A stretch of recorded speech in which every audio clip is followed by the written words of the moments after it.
Hey everyone, it's Chris here, and welcome to another episode of No Dedication is Good Enough, episode number 9. For people who don't know what this series is a series where I go through essentially just a bit of real talk about my medical issues, let's say, things like anxiety and depression. Sometimes we do branch out into other things that have been going on in time.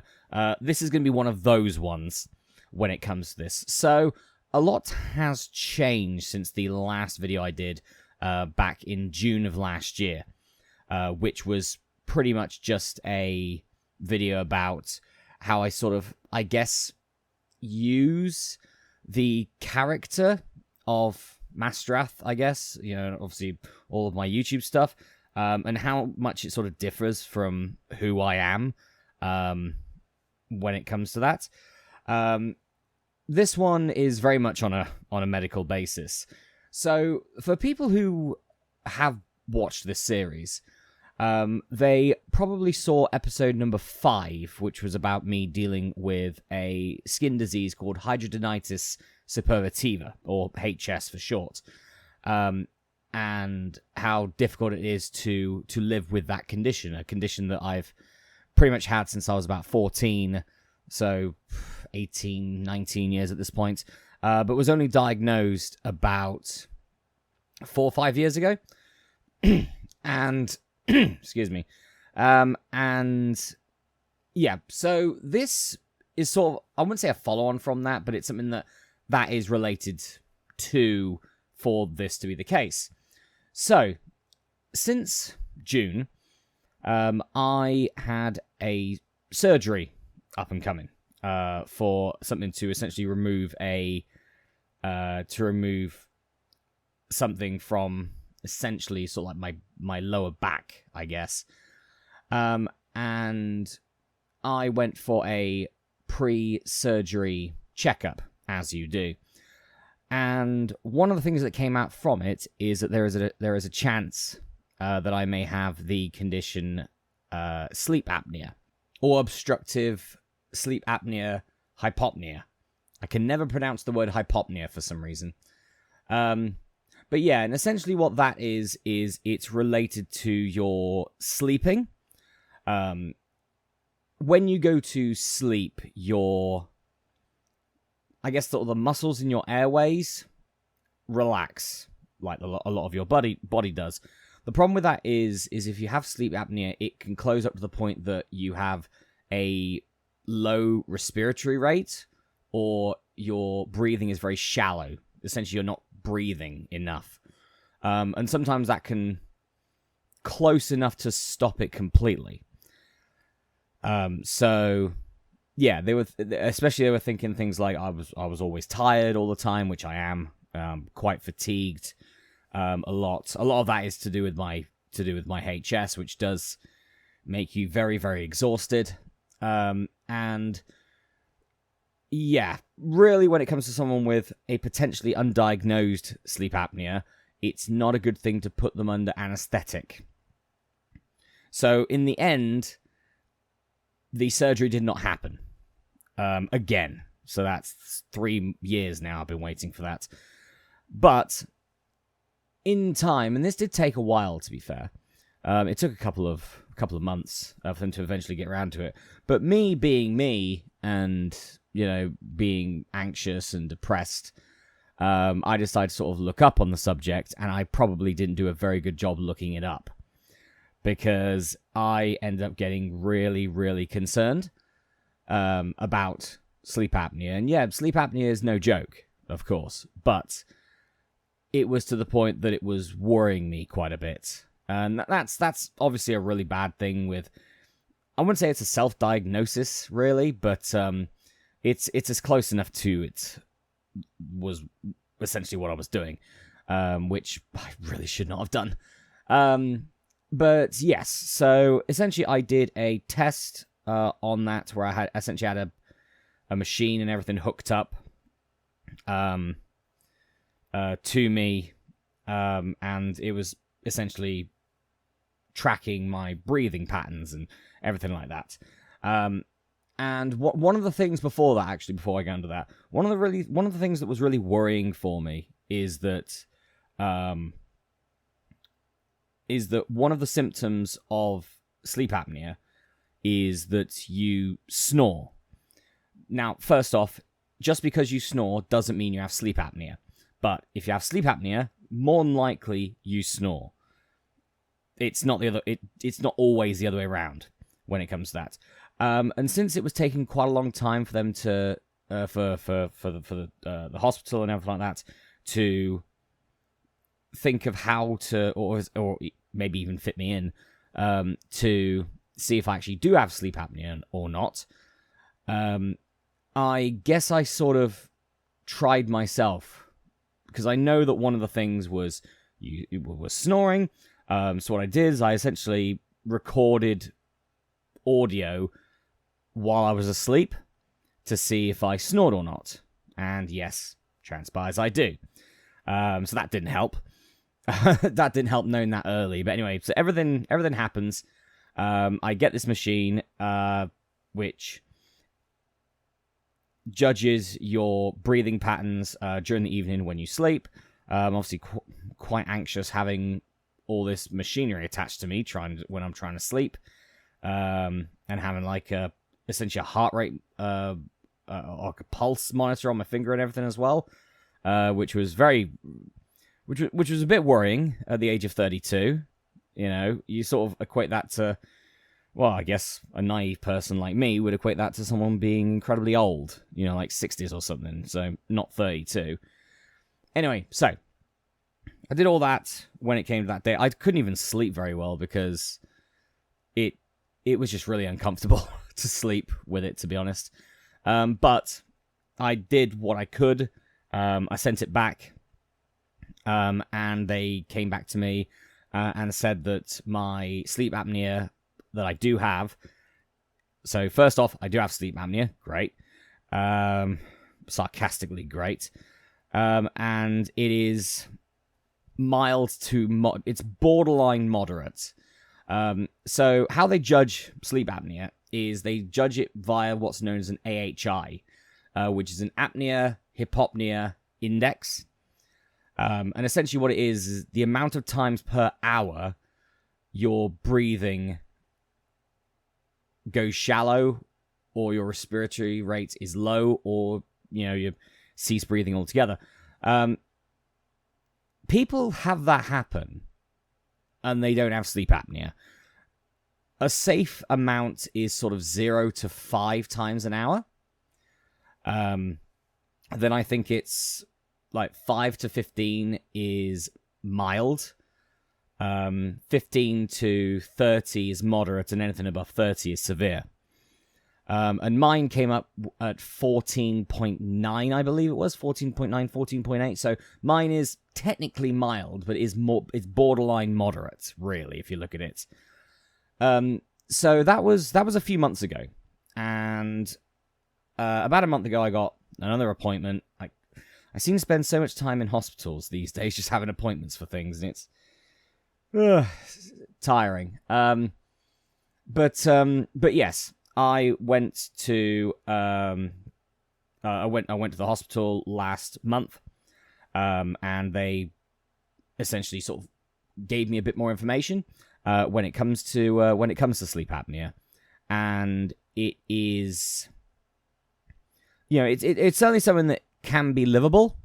You know, you can still have a fine life with it, but it is something that does need to be in check, pretty much. And they also said that essentially there's so essentially when we all sleep, some of us, well, hopefully most of us, go into what's known as deep sleep, or really deep sleep, which is the better version. But essentially, this is the part of sleep where you're going to get the best rest out of it. And people with sleep apnea don't get much of this.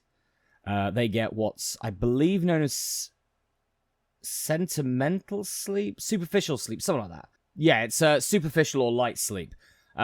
So, yeah, it's fine, I guess. But essentially, your brain is awake. You're unconscious, but your brain is awake. So you're not really getting, I mean, you can You can obviously, live off light sleep or superficial sleep. You can, but you are going to be exhausted when you're up. So, great. Now, that's two things that make me tired, so I'm very happy about that. Really not. But, regardless, they sort of gave me two choices of how to, probably the best things to do to try and help with it. One of them was a device that's sort of like, I guess, a mouth guard that is sort of on your sort of lower gums, which essentially pulls your jaw. Oops, not on my microphone there. I'm tired, sorry. But pulls your jaw outwards when you sleep. So essentially it means that your airways are more open. So then you breathe more air in when you sleep. The other one is a CPAP machine. And a CPAP machine essentially is a mask that blows air in to you to try and keep your airways as open as possible. The continuous positive airway pressure machine. And with that, it's essentially like an oxygen mask, but it's not oxygen. It's literally just blowing air into the mask. In the same way that an oxygen mask does for oxygen, but this time it's just plain air. I thought that the one for the mandible was going to be probably a bit uncomfortable, so I decided to go for the mask instead. So I've got a 3-month trial of my CPAP machine, and that was last Tuesday actually. So this is the 1-week anniversary of me using a CPAP machine, and it's been fine. It's been difficult to get used to, of course. I mean, it's going to be difficult to get used to because it's connected via hose and everything. And you're going to have to try and sort of sleep with a mask on. But also, the mask can sometimes leak if it's not really secured to your face. Which means on some occasions I wake up with, like, marks on my face. Which isn't great. Either. Plus, also, it's blowing air into your face. So, unless you're fine with, and unless you've gotten used to sleeping in the wind, essentially, it's gonna take a lot of getting used to. But I am sort of getting used to it at the moment. In time, at least. And there's actually an app I've got, which is from the makers of the machine, that I can see the results of every evening that I use it, and I've used it every evening. Essentially, the moment I think, right, bedtime, let's go get some sleep, the mask goes straight on because I want it to work. I want it to help as much as possible. To be honest, anything that makes me feel more refreshed when I wake up is a godsend to me at this point. I can't keep having these panda eyes for too long because I'm gonna start looking real old. I'm gonna start looking like, I don't know, a crypt keeper or something at this point. But yeah, and hopefully it keeps doing its job. The AHI, the maximum AHI I've had, which remember 0 to 5 is normal and fine. The highest I've had is 2 per hour, which is a damn sight better than 14.9. So that's quite good. I will say I do feel a lot more tired recently, and that's probably just due to a lack of sleep, and obviously just trying to get used to it, the CPAP machine. But I feel like I am starting to get used to it. And yeah, I mean, I've got 3 months with it, so hopefully it all keeps going. That AHI number stays low, and the deep sleep counter. Yeah, for example, I checked the deep sleep counter, and probably about a quarter of the time that I'm asleep is deep sleep. The rest of it isn't. So I'm not getting much in the form of deep sleep at all. So yeah, that's obviously not helping with being exhausted. Plus obviously everything else as well, which also really doesn't help.